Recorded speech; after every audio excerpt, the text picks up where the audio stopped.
space, CVAM-65, otherwise known as the USS Enterprise.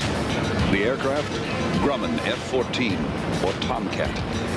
The aviators, 2 naval officers recently graduated from the Top Gun Fighter Weapons School.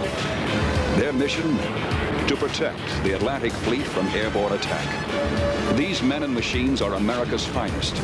Together they are known as MiG killers of the U.S. Navy.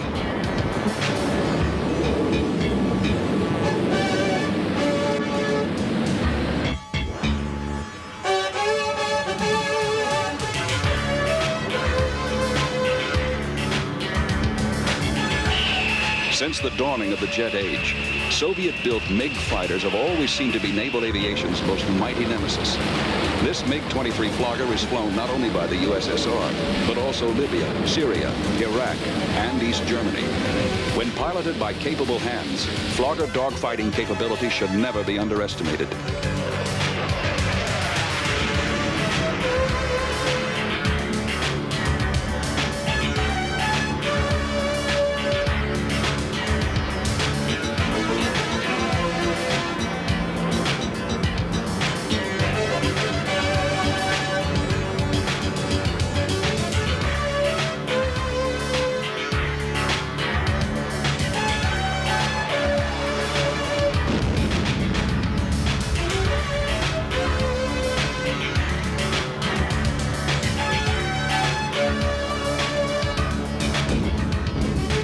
This time, the F-14 was victorious. A hard-earned tradition has been set by the Navy for their excellence in air-to-air combat. This honor should never be taken for granted. For decades of jet-powered naval aviation experience have paid the price for U.S. Navy air superiority in the skies above the free world.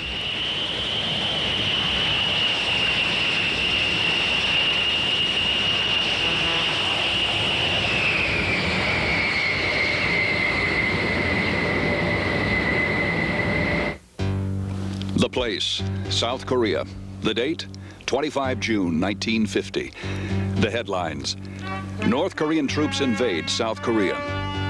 The mission, USS Happy Valley and USS Philippine Sea are to set sail for the Sea of Japan, to bomb and strafe North Korean air bases and military emplacements from just off their coastline. Naval aviation was about to enter the jet age.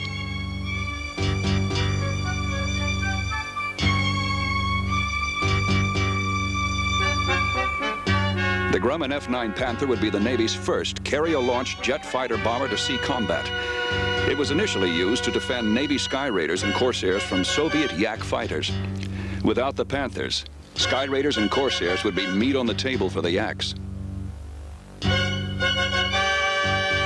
Panther aviators tuned up for MiG killing by downing 2 Yak fighters on their first mission over North Korea. Operation Strangle and Saturate were the code names for their own ground attacks. These Panther bomb strikes were crucial in stopping the flow of troops and supplies streaming in from the north.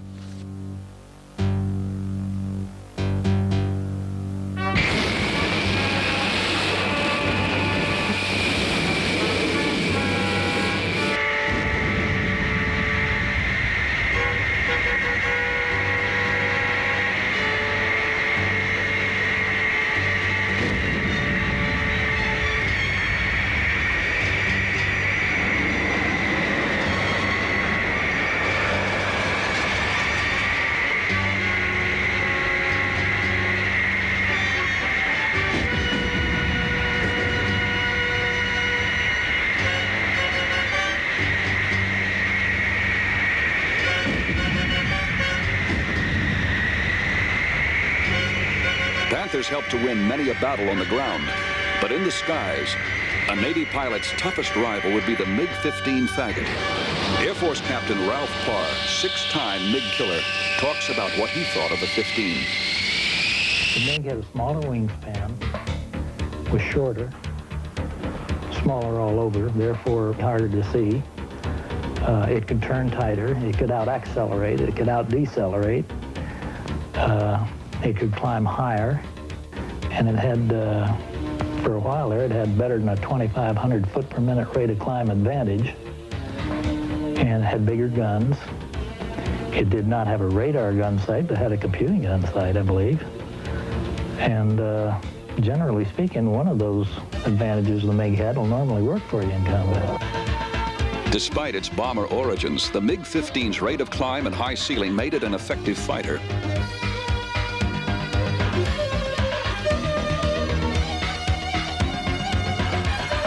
U.S. Air Force Colonel Francis Gabby Gabreski, 8-time MiG killer, admired the capabilities of a few of the MiG pilots, too.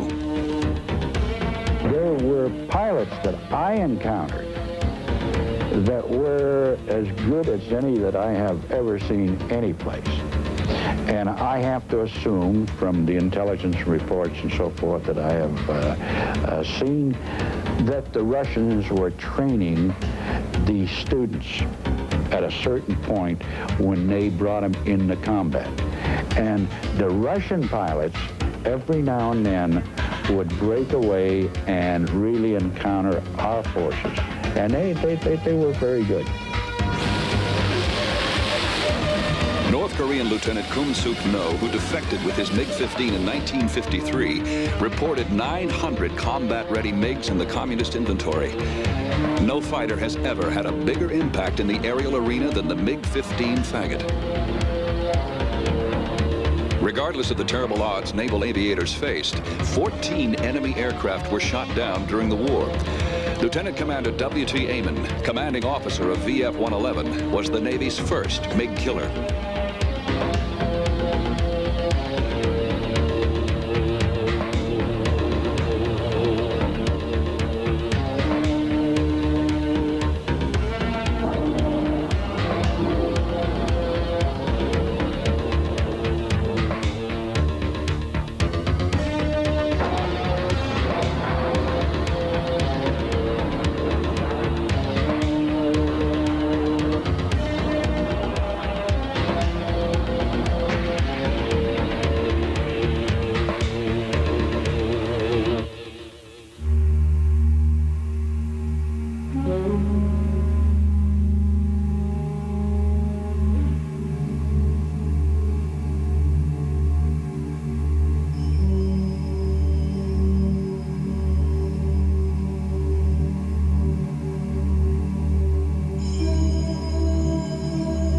The place, Yankee Station, just offshore North Vietnam in the Gulf of Tonkin.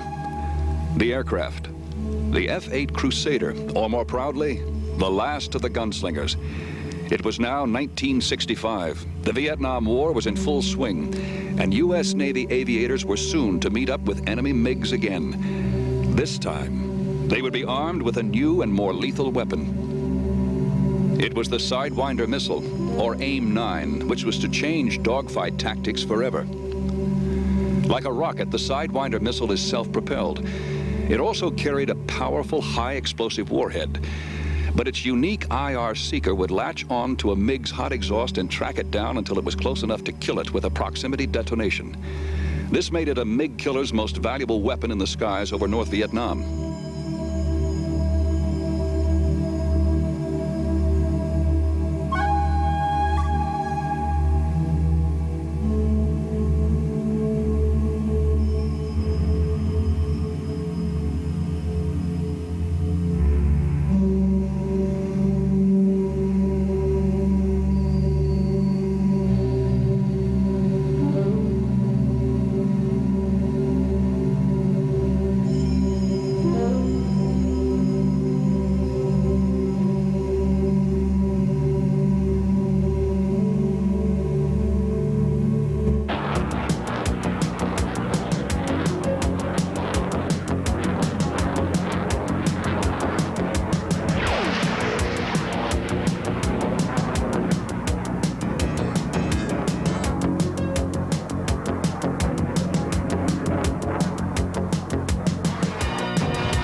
The heat-seeking Sidewinders were just the thing for a high-speed duel when there wasn't any time to waste. Just fire and forget. Exhibitions of Sidewinder firepower impressed all the VIPs who got to see it in action.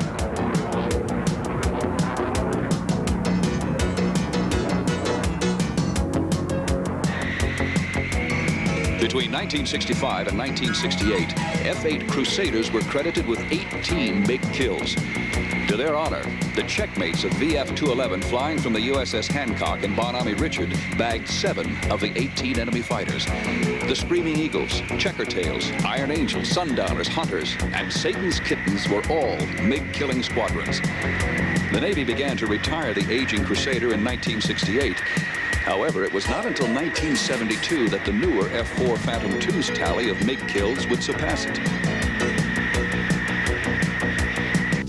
The place, Moscow, Union of Soviet Socialist Republics. Premier Khrushchev's stated goal, to defeat democracy by supplying military equipment to its satellite nations. One of his tools, Mikoyan-Gurevich jet fighters. The facts behind the MiG fighter legend have been heavily cloaked in secrecy within the Iron Curtain. What little is known can be traced back to the late 1940s, when the British government sent a Rolls-Royce Nene turbojet engine to the Soviets for goodwill. Mikoyan-Gurevich engineers quickly installed the power plant in an available German airframe, and the first MiG fighter was born. The heavily politicized indoctrination to communist military forces was physically and mentally rigorous, sometimes even brutal. Training for their fighter pilots was highly prioritized for the preparations of an eventual war.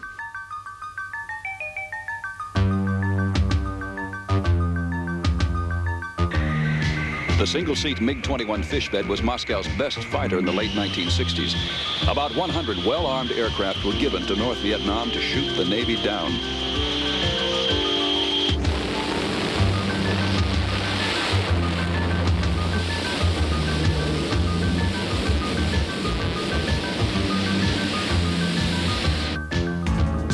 The USS Constellation was home to the biggest bunch of MiG killers who ever flew during this difficult and often confusing war. From 1965 to 1973, the Connie sailed on 7 tours to Yankee Station and spent a grand total of 824 days on the line. 2 squadrons of McDonnell Douglas F-4Bs and the more powerful Js with advanced radar were launched from the angled deck of CVA-64. Originally developed by the Navy, the F-4 Phantom II was the most popular multi-role fighter in the Vietnam War, as it was deployed with the Marines and Air Force as well.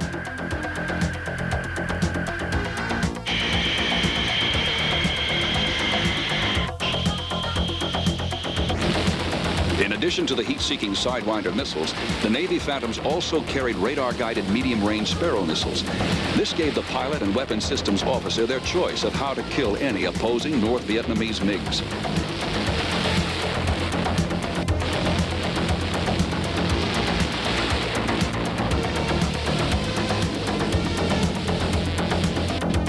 The Marines used their F-4 Phantoms most of the time for bomb runs in support of their ground troops.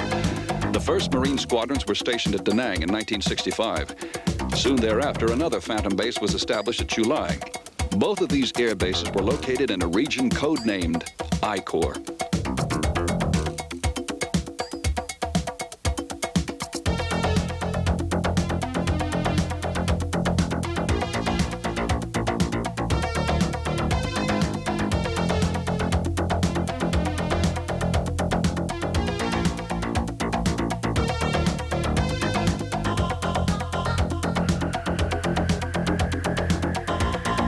Quang Nam and Quang Tin provinces were particularly deadly I Corps hell zones, as they were located close to the DMZ border. This was just fine for Marine Phantoms, though, as with an average bomb load of 5,000 pounds, exposed Viet Cong and North Vietnamese regulars would be quickly decimated. Navy F-4s on MiG patrol would fly cover for Marine F-4s heavily laden with bombs. As a team, they were virtually unstoppable, hitting targets as far north as Hanoi and Haiphong.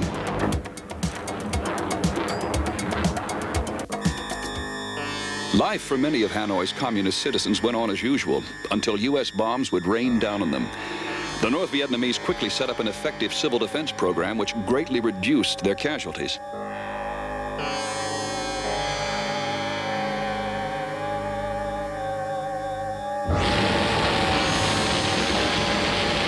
MiG-21 Fishbeds were launched to intercept Navy and Marine aircraft.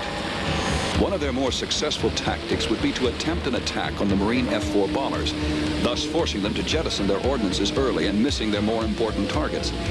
In many circumstances, the North Vietnamese MiGs would then retreat and leave the unsuccessful F-4s no choice but to return to their bases. The mission of the Navy F-4 interceptors was to keep the MiGs away from the Marine aircraft. Many a Navy MiG killer was made during the heavier bombing operations such as Rolling Thunder and Linebacker. The Navy's top MiG killers were Lieutenant Randy Cunningham and his backseater, Lieutenant Junior Grade William Driscoll. On 10 May 1972, they downed 3 MiG fighters during one mission and wrote the most spectacular combat record of any U.S. fighter pilot during the Vietnam War.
The North Vietnamese fought back with all they had.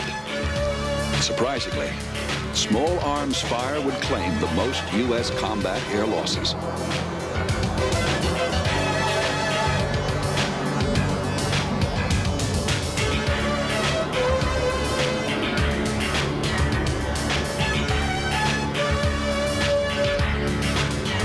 Nobody fought as a team better than the U.S. Marine Corps.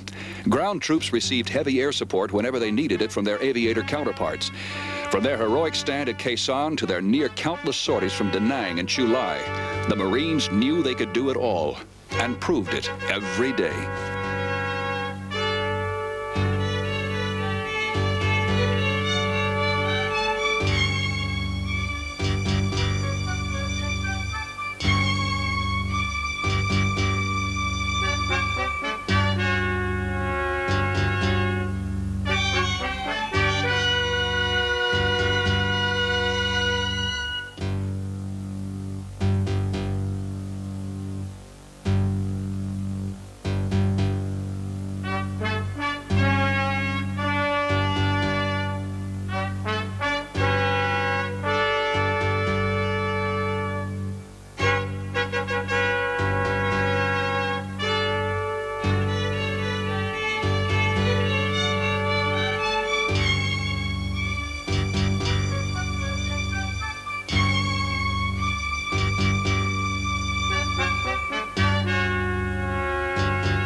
Cunningham and Driscoll flew an F-4J from Squadron VF-96's Fighting Falcons.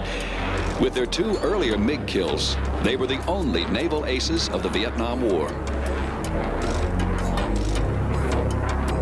Cunningham and Driscoll's exploits became the inspiration for the next generation of naval aviators. They loved to talk about air-to-air combat. I'm sure Randy would agree with this. There are some things in the air combat maneuvering environment that are always the same, that don't change. There are certain attitudes and philosophies that were the same in World War I, in World War II, and today. There are some refinements and subtleties, of course, in the jet age that certainly did not exist back in the propeller age. But in the final analysis, it's one man in a machine versus another man in a machine. And there are certain things that we could talk about in fighter air-to-air tactics. And we could talk with a World War I fighter pilot or World War II fighter pilot. And the things that we would talk about would be almost exactly identically the same. We have a firm belief at the Navy Fighter Weapons School. The first man to see the other man is probably going to win. And if he doesn't win, he's probably not going to lose, be it on radar or be it through eyeball.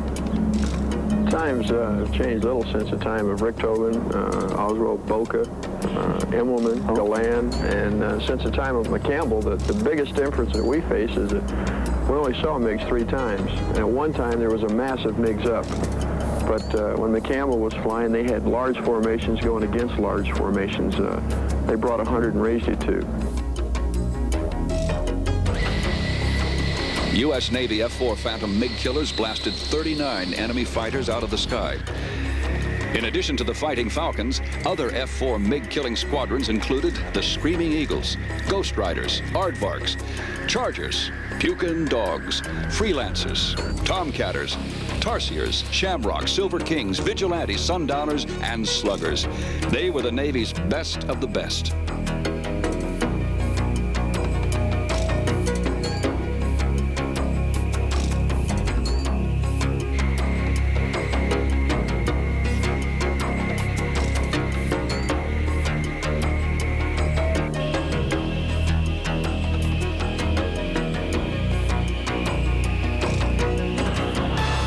The year, 1972. The aircraft, Grumman's twin-seat F-14 Tomcat. The Tomcat's mission, to attack and destroy multiple airborne targets in all weather conditions and at night. Translated, it means to kill MiGs.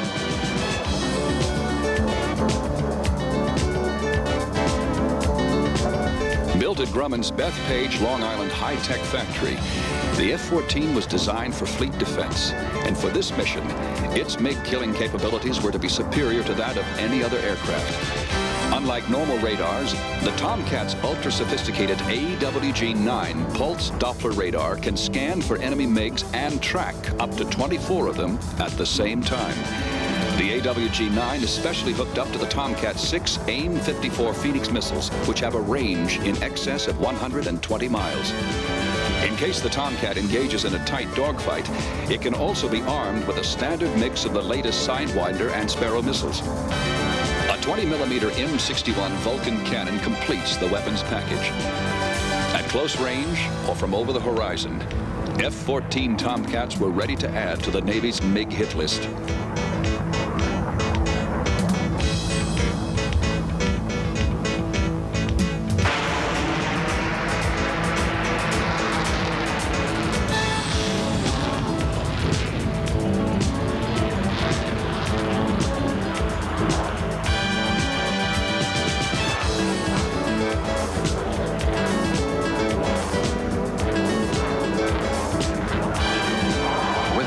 Swing wing that sweeps automatically with changes in airspeed.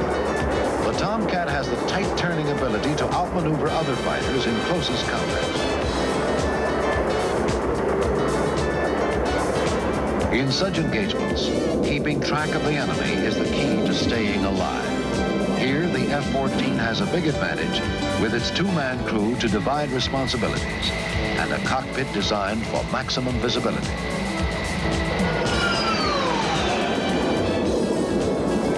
In training exercises, the F-14 has faced a variety of opponents, each selected because of its dynamic maneuvering capabilities or similarity to known enemy-type fighters. And the results have always been the same. In one-on-one or multiple aircraft engagements, where they are outnumbered by as many as 4 to 1, the Tomcat consistently comes out on top.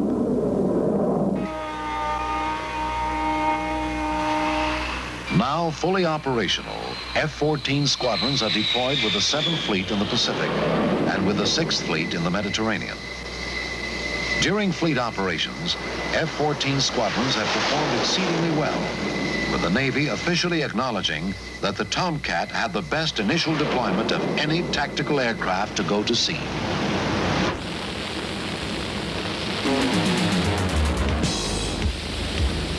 The F-14's able and loyal teammate would be the E-2 Hawkeye early warning radar aircraft. The year, 1981. The country, Libya. The dictator, Muammar Gaddafi.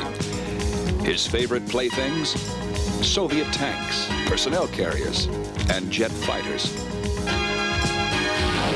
In the midst of tensions over the Navy's Sixth Fleet maneuvers in the Mediterranean's international waters, Muammar Gaddafi ordered 2 Sukhoi Su-22 fitters to attack F-14 Tomcats on patrol. These Soviet swing-wing attack aircraft closely resembled Su-7B fighters.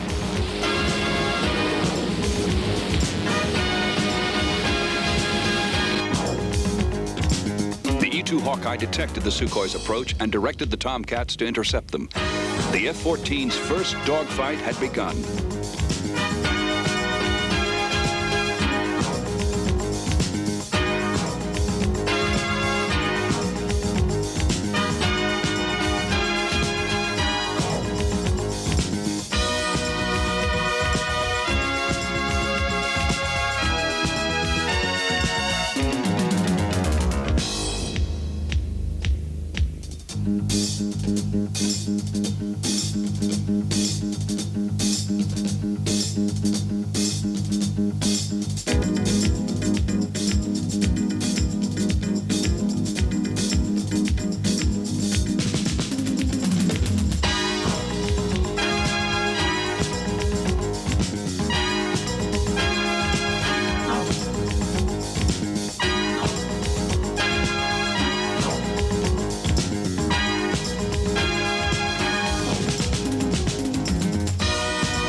The F-14 shot up the 2 Sukhois like Pat Garrett and Wyatt Earp. Not surprisingly, Tomcat aviators loved their fighter and sang its praises. It's almost a self-contained GCI interceptor fighter combination that can take the fight to any scenario, any place in the world. As I deployed with VF-1 and 2 on the Enterprise, and we used to simulate very realistic scenarios. For example, backfire bombers flying at 50 to 55,000 feet at supersonic airspeeds with lower fighter cover. We went out on exercise after exercise like this with the F-14 and demonstrated time and again that because of the 2 men in the airplane, because of our ability to handle the ECM problem, we could shoot those bombers at long range, still have the short-range weapons to get in and visually engage the fighters, take care of them, and press on about our business. The heart of the F-14 is its Phoenix weapon system. In fact, the F-14 was uniquely designed around the Phoenix system. The smartest air-to-air missile around, the Phoenix dwarfs other fighters' missiles. It weighs almost 1,000 pounds and measures 13 feet in length. A solid fuel rocket motor propels its 135-pound proximity-fused high-explosive warhead at speeds in excess of 3,000 miles per hour. With a success rate of 84%, Tomcats loaded with 6 Phoenixes were certain to enjoy a high kill-to-loss ratio. After the F-14 has fired its deadly load of Phoenixes, the Tomcat Sparrows, Sidewinders, and cannon projectiles mean that the F-14 will still be as lethal as any other fighter deployed today.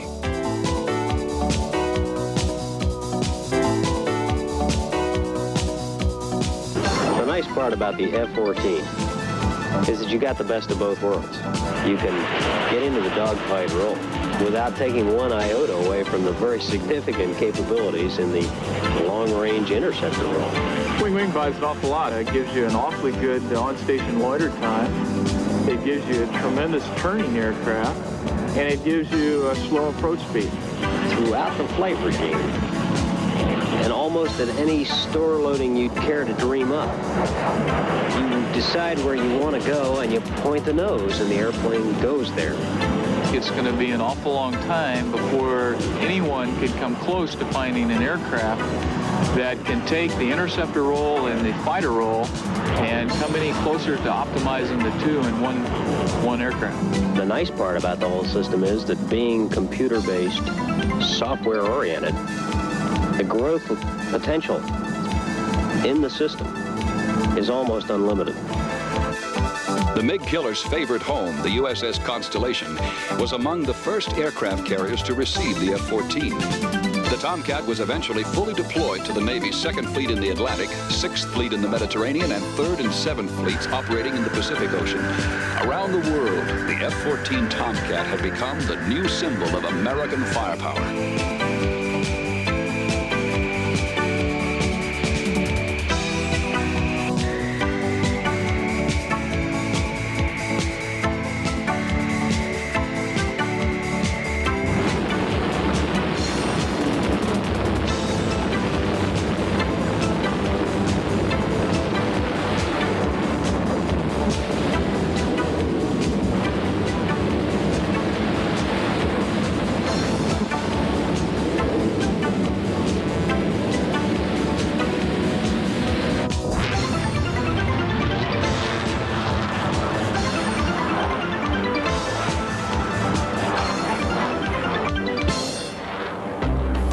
Top Gun is no Hollywood love story. Located in Fightertown, USA, near San Diego, the Navy Fighter Weapons School was established during the Vietnam War to improve sagging kill-to-loss ratios. The curriculum starts with the basics.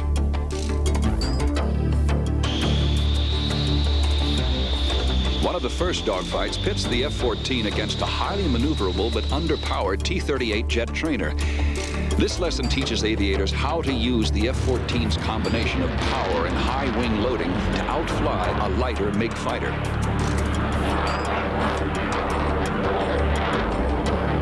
Once the T-38 starts to make the attack on you, the first thing you have to do is negate it. And the best way to do that is to break into him. You've got G available, so start your break. Okay, now we want to go from this defensive position into a neutral and an offensive position. The way we can do this with the F-14 is we can pick its nose up. So we're sitting there, if we start to have the overshoot and going in here, we'll flop the wings level and we'll take the airplane up into the vertical. Is there any chance the T-38 can out-zoom me up there and get me back? No way. As long as you get your burners let in here and get your nose into the vertical, the T-38 just can't climb up. The more he tries to come up with you, the more he's going to load that wing up. And as you can see, that wing is much less than yours, so he's going to lose a lot more energy. Therefore, he isn't going to be able to sustain up into the zone. Okay, is there any way he can really counter that, or is he just going to end up in the same place every time? No. The less that he counters, or the more dynamic that he counters, not coming up with you, the faster you're going to go after his wing line, the faster you're going to be able to place your nose behind him, and the faster you're going to be able to deploy your weapon system. You have gone from the complete defensive into an offensive position, and that's what we're trying to do.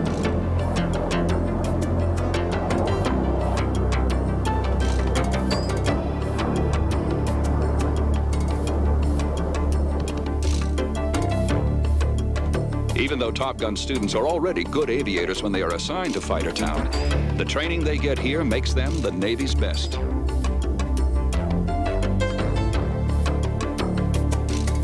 A-4 Skyhawks are used to simulate more capable MiG fighters in a later lesson.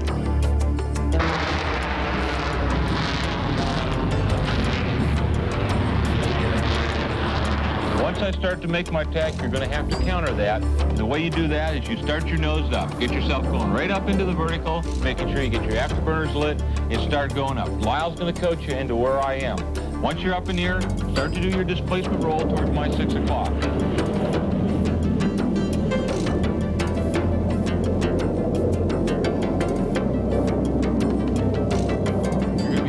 here in a position like this. So then what I'll have to do is I'll have to counter that, making sure you get your burners out right up in here. Now once you have those out, start your attack. Try to make a kill. Once that I'm sitting there, I'll have to counter that. I'll have to bring the nose up, get up in there. Once you see that you can't make the attack, bring yourself right up into the vertical again, and then this is where you're going to really make your money. You're going to be back up over top of me. I will be out of energy. I'll have to bring my nose down. So if you're coming over the top, you'll have a good position to start making the kill. The place? Armavir, deep inside the Soviet Union. The goal? To train Soviet and Warsaw Pact allies in air combat techniques. Most training is extremely formal and basic. The Soviet pursuit of personnel excellence and dedication to their motherland dictates that extreme caution be used in even the easiest of dogfights. But unlike U.S. naval aviators, Soviet pilots are instructed not to use their initiative and to follow only traditional regiment doctrine.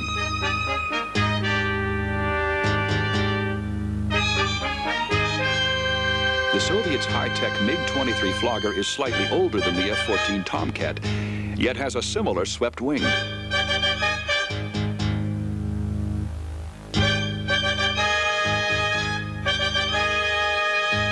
It carries lethal heat-seeking aphid and Apex missiles. The carrier, USS John F. Kennedy, CV-67.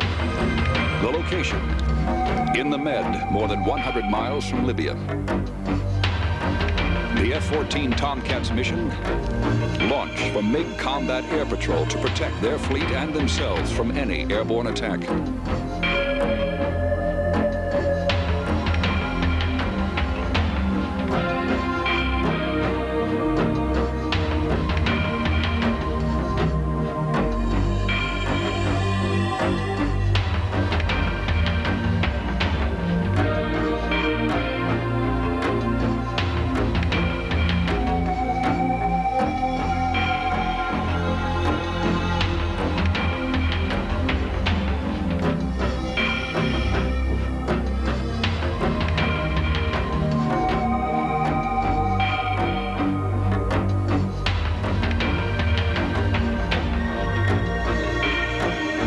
The year, 1989. Gaddafi once again orders his fighters to attack, this time with MiG-23 floggers. E-2 Hawkeyes immediately detected the Libyan MiG's takeoff from Al Bumba Air Base and warned the patrolling Tomcats. With the preservation of peace foremost in their minds, the F-14 aviators changed their flight path 5 times, trying to avoid a conflict with the MiGs.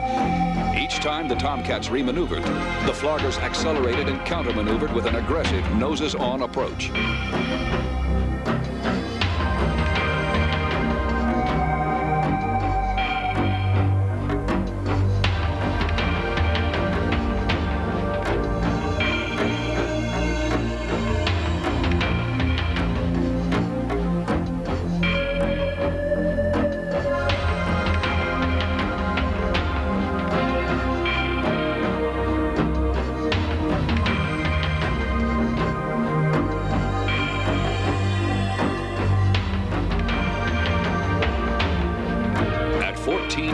From the floggers, the Tomcat aviators could wait no longer for the MiGs to turn away.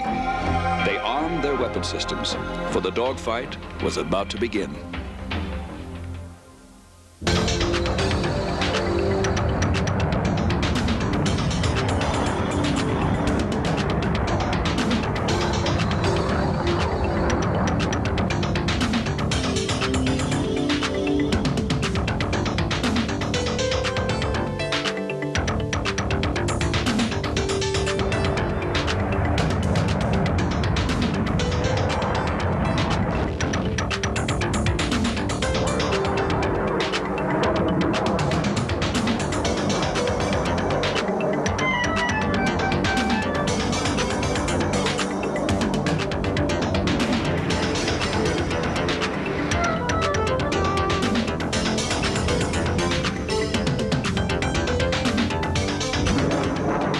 At the end of this twisting and turning fuel at speeds up to 500 knots, the F-14 Tomcat became the Navy's latest MiG-killing fighter. 2 parachutes were sighted, although the ultimate fate of the Libyan pilots is still unknown. As the Tomcats had waited until the last possible moment before attacking the floggers, they claimed their victims with Sparrow and Sidewinder missiles.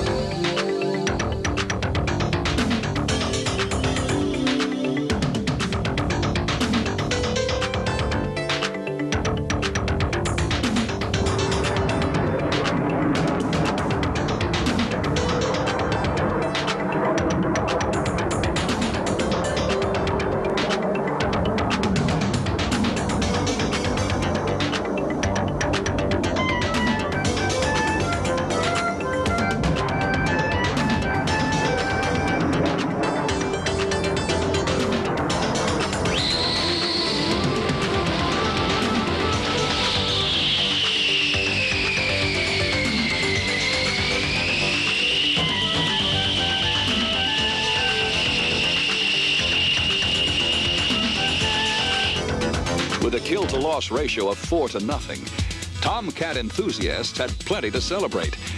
After a fight like this one, nothing is more relaxing than a steel-decked party. Yet the strategy to keep Soviet air power in check is certain to continue.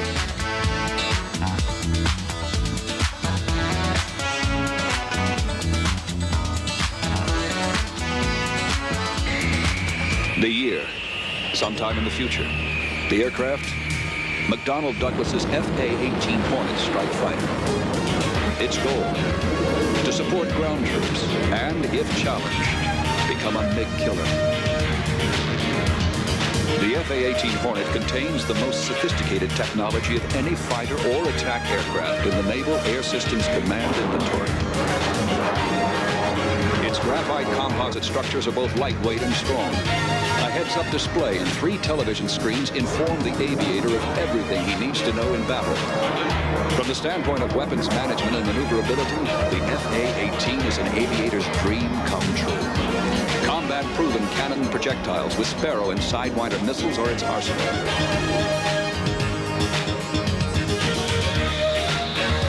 The Soviet Union's latest fighter is the MiG-29 Fulcrum. Currently replacing MiG-23 floggers in the Soviet Air Force, the Fulcrum is more maneuverable and has completely redesigned weapons system. Experts in military aviation confidently state that the Fulcrum is the Soviets' most capable dogfighter. Its look-down, shoot-down radar makes it an effective attack platform as well. The scenario? A dogfight between the Hornet and the Fulcrum. The winner? A pilot and aircraft whose talents and capabilities become one.